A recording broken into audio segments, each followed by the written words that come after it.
One would expect that after ending a 17-year trophy drought at a club like Tottenham Hotspur, Daniel Levy would knight the great Ange Postecoglou for achieving the unthinkable. After all, Postecoglou had done what no Spurs manager since 2008 could: lift silverware.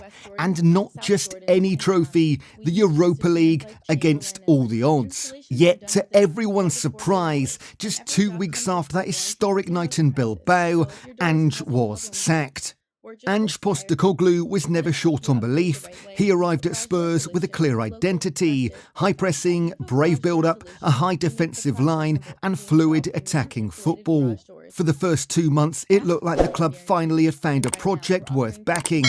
But the Premier League is brutal and Ange never adapted. When injuries hit, Maddison, Van der Ven, Udogie and others, Ange persisted with the same system. No tweaks, no adjustments, just unwavering commitment to an ideal. And as results worsened, his refusal to adopt a more pragmatic style became a serious liability.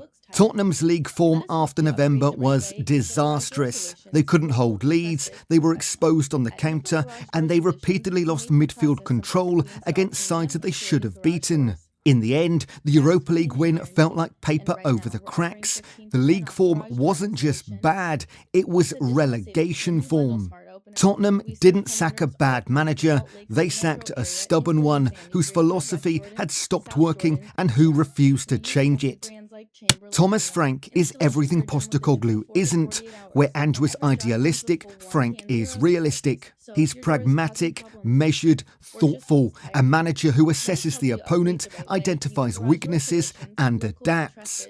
Frank's Brentford has consistently overperformed relative to its budget and expectations. Since gaining promotion in 2021, Brentford have finished 13th, 9th and 11th. Very successful when you realise they have the third lowest wage bill in the league. His tactical toolkit is diverse. He plays deep blocks, mid blocks and a pressing system depending on the opponent. He's used 3-5-2, 4-3-3 and 4-4-2. He doesn't demand that his players fit his system. Instead, he builds the system around his players. And it works. Brentford's record against the traditional Big Six is nothing short of remarkable. Since 2021, they've beaten Arsenal, Man City, Man United, Chelsea and Liverpool, taking 28 points from a possible 54 in those fixtures. A better return than some of those clubs themselves managed in their top 6 matchups. And they've done it all without star names, with a squad assembled through data-driven recruitment and smart coaching. At Spurs, where expectations are higher and squad quality is deeper, Frank's tactical flexibility and clear structure could finally give this group the direction it has previously lacked. Let's address the elephant in the room. Thomas Frank has no Champions League experience, so is it a risk? Yes, but it's a calculated one. European football isn't just about glamour, it's about control, game management and adaptability, 3 things Frank excels at. Brentford under Frank has shown they can manage games against better sides. In the 22-23 season, Brentford conceded just 46 goals, the 5th best defensive record in the league, despite playing a fairly transitional system. They don't concede silly goals, they play with structure, and most importantly, they know how to stay compact and hit on the counter at exactly the right moment. That's the kind of football that gets you through difficult group stages or knockout rounds in the Champions League or domestic cups. Tottenham's current squad doesn't need another all-or-nothing style. It needs discipline, it needs shape, it needs someone who can rotate, prioritise and extract consistency across multiple competitions. The squad that Tottenham have, the likes of Son, Maddison and Johnson, are all more than capable of competing in Europe's elite competition. These are players with technical quality, tactical awareness and the kind of top-level experience that, under the right management, can thrive on the European stage.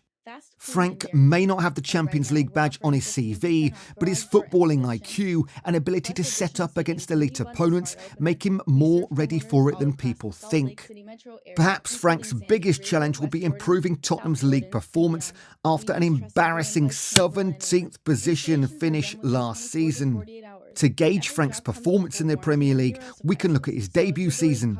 Whereas most newly promoted teams struggle to compete in the Premier League, Brentford did extraordinarily well.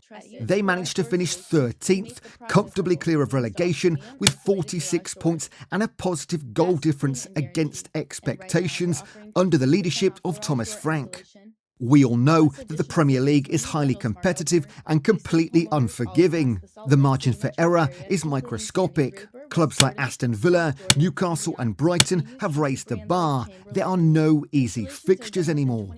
Even mid-table sides operate with a high press, build from the back and invest wisely. In 24-25, the average points needed for a top 4 finish was 71, nearly 2 points per game. Frank would inherit a squad low on confidence and coming off a 17th place finish where they averaged just 1.05 points per match. Navigating that gauntlet while juggling midweek European nights requires a manager who can rotate smartly, adapt tactically and grind out results against lesser sides. Frank's track record at Brentford, taking points from the top 6 whilst consistently beating bottom-half teams, suggests he has the tools for exactly that. Thomas Frank fits this exact moment. He understands the league, he understands underachievement, and he knows how to build success quietly from the ground up. Let's not forget what Spurs fans want most, a trophy, or should I say, another trophy. Frank's record in domestic cup competitions is often overlooked, but quietly impressive. Since Brentford's promotion to the Premier League, he has led them to 2 Carabao Cup quarter-finals in 2021 and 22-23, including a semi-final run in 2021, where they defeated 4 Premier League clubs, Southampton, West Brom, Fulham and Newcastle, before narrowly losing 2-0 to Tottenham. In the FA Cup, Brentford under Frank have regularly made it past the 3rd and 4th rounds, even pushing top-flight sides to the brink. In knockout matches across both competitions since 2019, Frank has a win rate of 61%, remarkable for a side with one of the smallest budgets in the Premier League. What stands out isn't just the number of wins, it's who they've beaten. Brentford knocked out Arsenal 3-1 in 2018, Everton 1-0 in 2021 and most recently held Liverpool to a 0-0 draw, being edged on penalties. Frank's teams rarely collapse in these matches. They're compact, focused and mentally prepared, all of which is essential in bringing success to a football club. Of course, no managerial appointment comes without scepticism, and Tom Frank is no exception. One of the main concerns is whether his style of football is too cautious for a club like Tottenham. Spurs fans have grown used to flair, ambition and attacking identity, even if the results haven't always followed. The fear is that Frank's pragmatic, often conservative setups, especially in big games, might clash with what supporters expect. Brentford, after all, aren't known for dominating possession or overwhelming opponents with creativity. Under Frank, they've ranked in the bottom 5 for average possession in each Premier League season, usually hovering around the 40% mark. But context matters. Frank hasn't been coaching with elite resources. He's been maximising what he has. When Brentford face top 6 sides, they press selectively, sit in well-organised mid or low blocks and strike quickly in transition because that's the best way to stay competitive. That's not a lack of ambition, it's tactical clarity.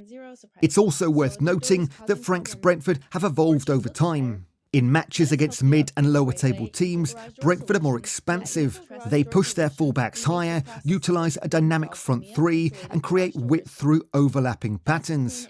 In 22-23, Brentford averaged 1.42 goals per game and had the 6th best goal difference outside the top 4, indicating that they're not a defensive side by nature, they're adaptable. Another doubt is whether he has the experience and personality to manage a club of Tottenham's stature. Spurs are a global brand, subject to international scrutiny, featuring big-name players and facing relentless expectations. Can a manager who's never led a squad with European obligations or managed a top 10 wage bill handle that pressure?